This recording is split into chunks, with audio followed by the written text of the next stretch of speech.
warahmatullahi wabarakatuh. Perkenalkan, nama saya Dena Rezokti, NIM 1802004, jurusan BKIA, mata kuliah teknik khusus, akan menjelaskan 5 tahap proses konseling. Nah, dari beberapa jenis layanan bimbingan dan konseling yang diberikan kepada peserta didik, tampaknya untuk layanan konseling pemberian contoh ini perlu mendapatkan perhatian lebih, karena pada layanan atau teknik ini merupakan ciri khas dari layanan bimbingan dan konseling. Secara menyeluruh dan umum, proses layanan konseling pemberian contoh ini terentang dari kegiatan paling awal sampai kegiatan akhir yang dapat dipilah dalam 5 tahap proses konseling ini, yang dimana saya akan menjelaskan 5 proses konseling tersebut. Yang pertama yaitu tahap pengantaran, yang dimana teknik yang termasuk tahap pengantaran itu di dalamnya menerima klien, kehangatan, keterbukaan, penerimaan positif, dan penghargaan, jarak duduk, sikap duduk, kontak mata, ajakan terbuka untuk berbicara, dan penstrukturan. Yang kedua, tahap penjejakan, yang dimana tahap penjejakan ini yang termasuk dalam teknik tahapnya yaitu pertanyaan terbuka, konfrontasi, refleksi, suasana diam, dan kontak psikologis. Yang selanjutnya, yang ketiga, itu tahap penafsiran, yang dimana tahap penafsiran ini memberikan penjelasan-penjelasan atau pengertian tentang suatu keadaan si klien. Dalam konseling tahap penafsiran ini tujuannya itu untuk membantu klien agar dapat memahami kejadian-kejadian dengan memberikan beberapa pandangan yang mungkin berkenaan dengan masalah yang dialami oleh klien tersebut. Yang selanjutnya itu tahap pembinaan, yang dimana tahap pembinaan ini yang termasuk dalam tahapnya pemberian contoh, pemberian informasi, pemberian nasihat, kursi kosong, relaksasi, desensitisasi, dan alih tangan. Selanjutnya itu yang kelima, tahap penilaian, yang mana tahap penilaian ini yang termasuk dalam tahapnya yaitu penilaian segera atau LAISEC, penilaian jangka pendek LAIJAPAN, selanjutnya penilaian jangka panjang atau disingkat dengan LAIJAPAN. Nah, berdasarkan dari di atas, berdasarkan yang telah saya jelaskan tentang 5 proses konseling tadi, dapat saya jelaskan bahwa dalam pelaksanaan pemberian contoh ini secara individual ada 5 tahapan, yaitu tahapan yang telah saya jelaskan tadi, yaitu tahap pengantaran, tahap penjajakan, tahap penafsiran, tahap pembinaan, tahap penilaian. Nah, dari 5 proses tadi, kita dapat sebagai konselor atau dengan klien dapat menjelaskan bahwa kelima dari proses konseling ini cenderung sangat bertumpang tindih pada prosesnya konseling tersebut.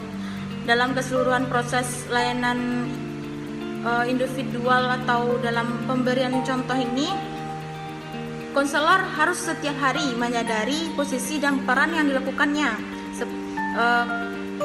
Misalkan saja kegiatan penjajakan dan penilaian jelas sekali posisinya, yaitu seperti satu di awal proses sedangkan yang satu lagi di akhir proses.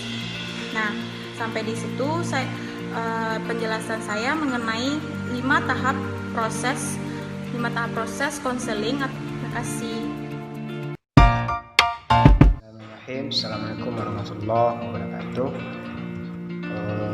Saya Firman Deviandan, mahasiswa bimbingan konseling Islam dengan NIM 181202005. Di sini insyaallah akan menjelaskan tentang salah satu teknik dalam bimbingan konseling Islam, yaitu teknik khusus dalam pemberian contoh pribadi, di mana pemberian contoh pribadi ini dilakukan oleh seorang konselor kepada klien dengan memberikan salah satu contoh atau pengalaman yang pribadi yang dialami oleh konselor sendiri, dan untuk bisa mengatasi di problem yang terjadi pada dirinya.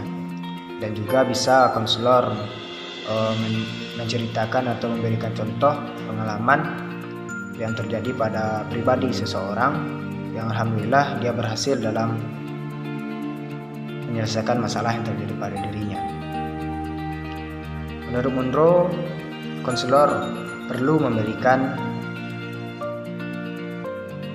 pemberian contoh pribadi ini kepada seorang klien agar seorang klien itu mampu bertingkah laku, berpola pikir seperti apa yang seharusnya dan dalam suasana yang tertentu. Jadi seorang konselor harus memiliki beberapa prinsip dan harus memegang prinsip ini dalam melaksanakan pemberian contoh pribadi ini. Yang pertama yaitu suruh klien menunjukkan seperti apa dia selalu bertindak dan bertingkah laku. Selanjutnya, tunjukkan bagaimana tingkah laku yang efektif dilakukan dalam kehidupan. Terus, yang ketiga, pisahkan bagian-bagian yang diamati, didiskusikan, dan dipraktekkan. Yang keempat, ulangi lagi mempertunjukkan beberapa kali dengan melebih-lebihkan bagian-bagian yang menyebabkan kesulitan. Yang kelima, suruh klien melakukan kembali tingkah laku yang sudah diamati. Lalu, konselor memberikan balikan yang berguna bagi klien. Dan selanjutnya yang keenam, lanjut terus melakukan tingkah laku itu berulang-ulang sampai dicapai perbuatan tingkah laku yang seharusnya pada kehidupan. Bagian dari usaha pemberian contoh yang baik misalnya dapat digambarkan kepada ini. Ingat setiap bagiannya, kamu harus selalu mengetuk pintu dengan keras. Bila dia memanggil, silakan masuk, berdiri tegap, dorong pintu sampai terbuka masuk ke dalam, menghadap diri dan melihatkan senyum kepadanya. Jadi dapat dilakukan seperti itu oleh seorang konselor contohnya. Selanjutnya, Beni Karneli dan Taufik itu menjelaskan bila konselor menemui klien yang tidak mengetahui cara bertindak atau bertingkah laku dalam suasana tertentu, maka konselor dapat menggunakan teknik pemberian contoh ini. Pemberian contoh berarti konselor memberikan contoh atau pola tingkah laku tertentu baik untuk klien yang tidak mengetahui cara bertindak secara tertentu. Pemberian contoh dapat membantu klien meningkatkan kemampuan dalam menampilkan tingkah laku yang diharapkan dalam suasana tertentu. Misalnya, dia tidak mengetahui bagaimana cara berbicara dengan pemimpin, bagaimana cara mengenalkan diri dengan orang-orang baru, cara melamar pekerjaan, dan sebagainya. Pemberian contoh ini, konselor harus menekankan beberapa contoh penting yang harus diikuti oleh seorang klien agar contoh yang diberikannya itu berhasil dan berguna bagi klien. Contohnya dia menekankan berbagai hal sesuai dengan porsinya.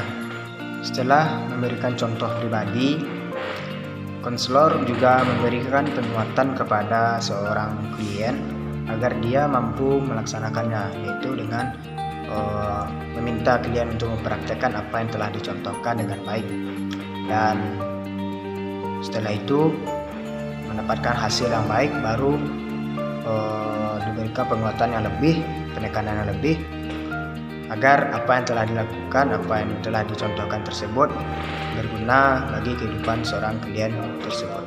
Terima kasih. Assalamualaikum warahmatullahi wabarakatuh. Assalamualaikum. Waalaikumsalam warahmatullahi wabarakatuh. Dalam masa pandemi corona ini, hendaknya kita menjaga jarak terlebih dahulu, tapi untuk proses konseling insya Allah lebih optimal. Silakan masuk, saudara. Terima kasih, Pak.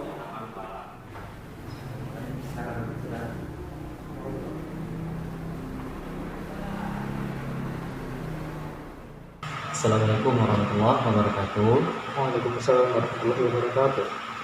Baik, saudara, ada baiknya sebelum kita melakukan proses konseling ini, yaitu hendaknya kita saling mengenal antara satu sama lain, antara konselor dan saudara sebagai klien.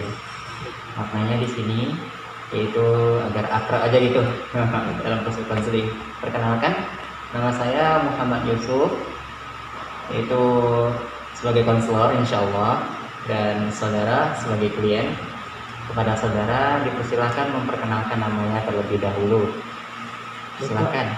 Baik, nama saya Rizky Saputra. Ya. Saya merupakan mahasiswa di salah satu universitas di Jakarta.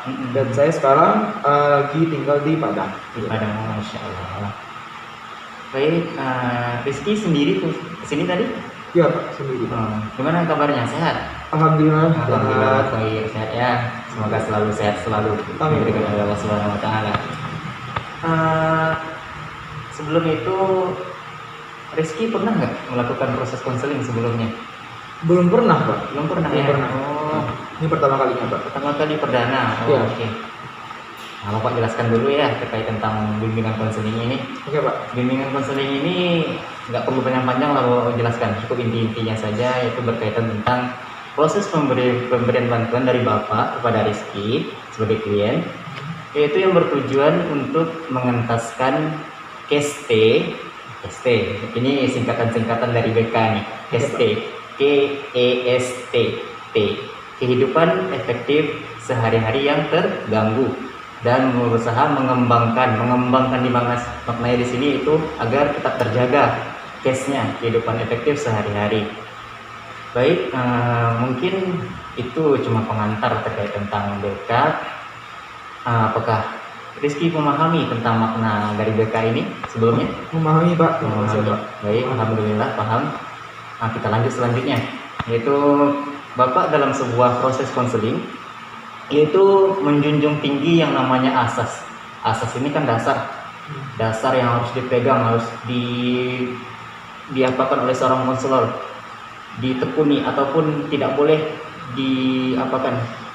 dipegang teguh, gitulah maknanya, agar seorang konselor menjaga asas kerahasiaan. Asas kerahasiaan ini itu sebelumnya konselor sudah ada janji yang tidak boleh mengingkari janji. Kalau orang ingkar janji berarti berdosa, bisa gitu. Oke.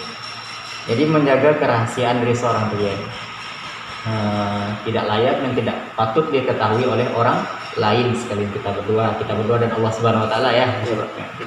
Baik. Dan sejauh ini apakah Rizky sudah mulai masuk ke dalam ruang BK atau apa masih ragu-ragu terkait tentang BK itu bagaimana? Tidak, sudah paham Pak. Sudah paham, baik. Daripada itu langsung saja kita masuk. Apa maksud dan tujuan Rizky datang ke ruangan Bapak yang lumayan sederhana ini, dan apa saja pengalaman-pengalaman terkait tentang masalah yang Rizky idap sekarang ya. Kalau idap itu masalah penyakit ya. Masalah. Coba Rizky jelaskan bagaimana ini. Jadi gini Pak, saya kan sebagai seorang mahasiswa nih, jadi Ya. kita terlepas dari apa yang namanya dosen, terus nilai gitu kan. Iya, nilai. Jadi sebenarnya yang saya pengen konsultasikan yaitu merupakan gimana sih cara kita beretika kepada dosen, karena dosen sama dengan kita juga nilai ya Pak. Iya, Kan iya. mahasiswa juga butuh nilai yang lumayan bagus nih. Iya. Jadi kendala saya dan juga beberapa teman yang pernah cerita atau gimana kepada saya itu tentang dosen gitu Pak. Pernah sharing ya. Mungkin ada dosen yang terlalu, bisa dibilang agak terlalu Tanda kutip killer ya. killer gitu kepada mahasiswanya. Iya. Terus bagaimana sih cara kita beretika yang baik kepada dosen gitu Pak, agar bisa dosen itu mungkin friendly sama kita atau bisa kita sangat akrab, atau yang killer itu bisa tidak jadi killer. Saling untuk kita. mengayomi Ya, aja gitu benar, ya, Pak. Masya Allah. Mungkin Bapak sedikit paham lah dari yang Saudara Rizky jelaskan terkait tentang dosen yang tanda kutip killer dan lain sebagainya, bagaimana cara beretika dengan dosen, bagaimana cara berbicara dan dengan baik dengan dosen ini. Pertama, dosen itu kan juga punya hati nurani. Iya, Punya hati nurani. Maknanya kalau sudah hatinya kita ambil, bukan mengambil hati dengan dosen dengan cara-cara yang buruk ya, dengan cara yang baik. ambil dengan cara yang baik, dengan sebagaimana wajarnya kita mengambil hati dosen. Diberikan tugas kita kerjakan, suruh presentasi kita lakukan, dan ada dosen bertanya kita jawab sebisanya. Maknanya gitu. Dan cara berkomunikasi, langsung saja Bapak berikan. Mungkin karakter dosen ini beda-beda dari berbagai ras, suku, bangsa. Di Indonesia kan banyak. Mungkin ada dosen yang keras, lembut, dan juga dan lain sebagainya pribadinya. Cara beretikanya, Bapak juga pernah mengalami sebagai mahasiswa. Mahasiswa ya. Juga banyak halang rintang dan lain sebagainya. Bagaimana dosen killer, bagaimana dosen-dosen persesi-persesi dari berbagai macam senior yang tidak baik. Itulah salah satu clue dari Bapak ataupun bocoran dari Bapak. Jangan dengarkan senior-senior yang memburukkan dosen-dosennya atau dosen killer dan lain sebagainya. Yang jelas kita tetap optimis, selalu meminta pertolongan kepada Allah, karena Allah selalu memberi kemudahan dibalik kesulitan. Makanya gitu. Seberapalah dosen ini killer kalau sudah Allah yang kita kadukan terkait tentang perkuliahan. Tidak ada yang tidak mungkin bagi Allah. Maka oleh karena itu cara-caranya Bapak juga pernah mengalami ini pribadi. Coba Bapak sharing juga pengalaman Bapak.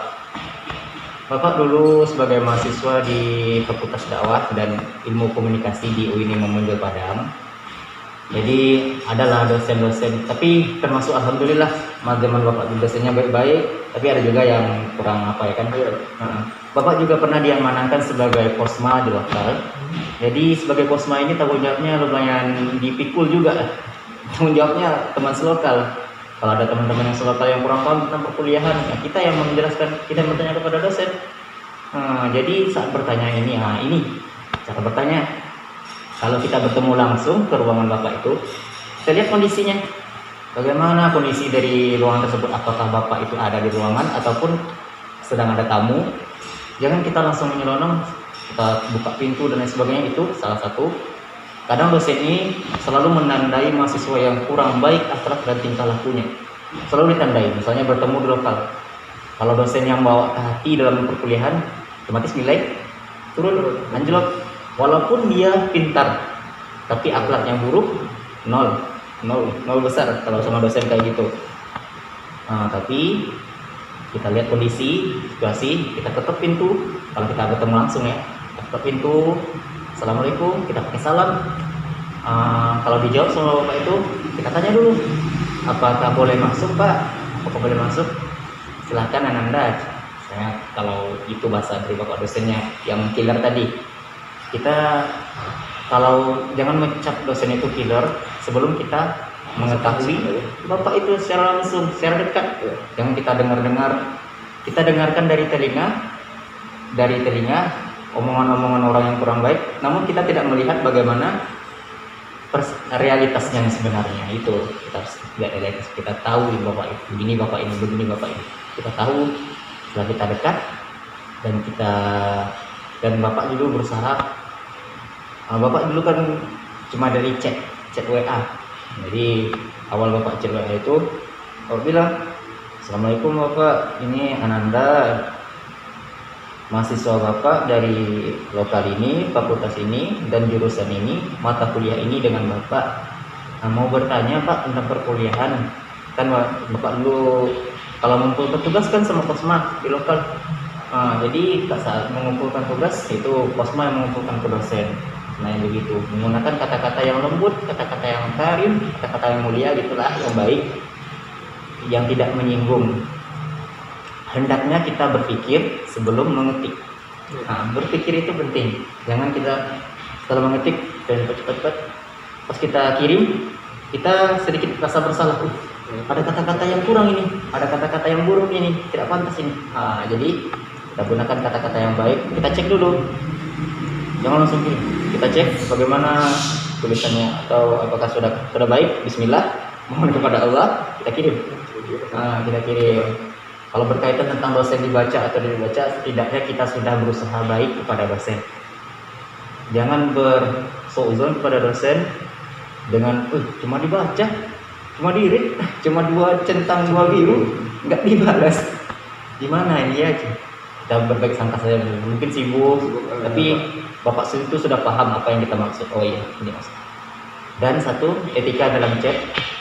Kalau kita chat sama dosen-dosen yang sibuk, jangan langsung assalamualaikum. Iya, itu salah satu, assalamualaikum. Cuma itu tok aja.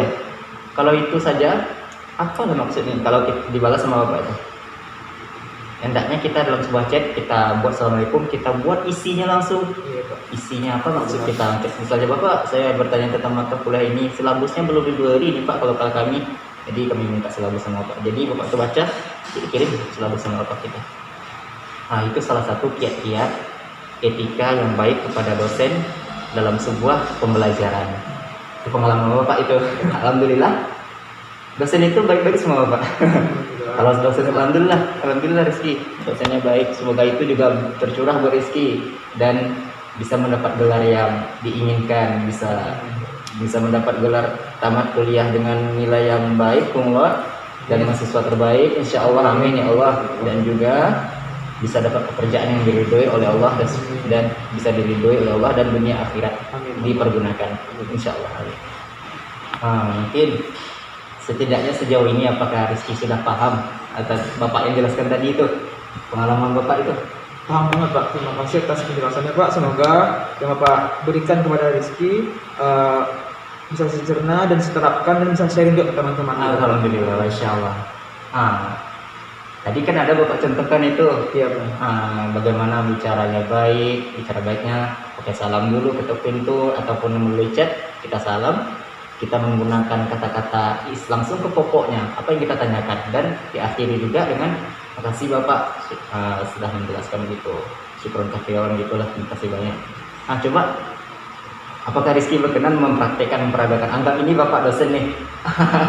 Bapak dosen, anggap aja teman kita. Kalau berpersepsi sama dosen, anggap aja teman dekat, jangan kita anggap kita bertemu setan, bertemu orang-orang itu dan sebagainya. Anggap teman dekat. Bapak, assalamualaikum, saya begini, saya berkuliah. Atau langsung aja, Pak mau tanya Pak, saya mahasiswa ini, fakultas ini dan jurusan ini, sama Bapak belajar ini. Bagaimana Bapak? Kami berkaitan silabus, kita silabus aja gitu. Silabus ataupun perkuliahan belum ada yang paham nih Pak, bagaimana Bapak?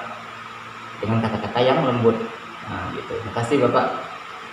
Coba Rizky, insya Allah bisa. Kalau belum bisa nanti Bapak bimbing. Oke Pak. Bismillahirrahmanirrahim. Assalamualaikum warahmatullahi wabarakatuh Pak. Waalaikumsalam. Ibu. Ya, atau Ibu. Maaf mengganggu sebelumnya Bapak atau Ibu. Saya Rizky dari jurusan NIM, Bapak. Bagus itu. Jurusan, terus fakultas. Yang Bapak atau Ibu ajar di mata kuliah bla bla bla. Iya bla bla. Yang penting tahu ya. Kami sekelas belum memahami materi Bapak terkait tentang pembelajaran yang ini dan bla bla. Iya itu.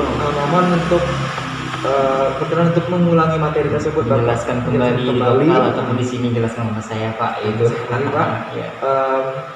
Terima kasih. Maaf mengganggu saya lagi Pak. Assalamualaikum warahmatullahi wabarakatuh.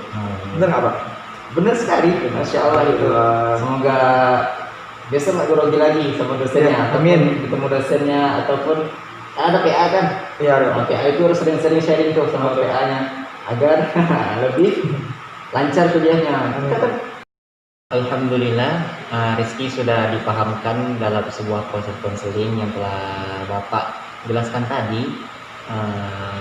Maka oleh karena itu jangan pernah bosan-bosan dengan Bapak ya. Iya Pak. Maka oleh karena itu dalam sebuah proses konseling, kalau ada Rizky merasa keganjalan sedikit, Bapak masih membuka pintu. Insya Allah Bapak selalu menerima klien. Kapanpun, dimanapun, selama itu Bapak bisa, insya Allah. Maka apakah Rizky sudah puas ataupun sudah lega terkait tentang proses yang telah dijalani tadi? Sudah Pak. Oke Pak. Terima kasih banyak ya Pak atas penjelasannya. Mau pamit dulu Pak. Jazakallahu khairan. Assalamualaikum warahmatullahi wabarakatuh. Jazakallahu khairan. Waalaikumsalam warahmatullahi wabarakatuh. Jangan bosan-bosan sama Pak. Ya Pak. Saya pamit dulu ya Pak. Ya.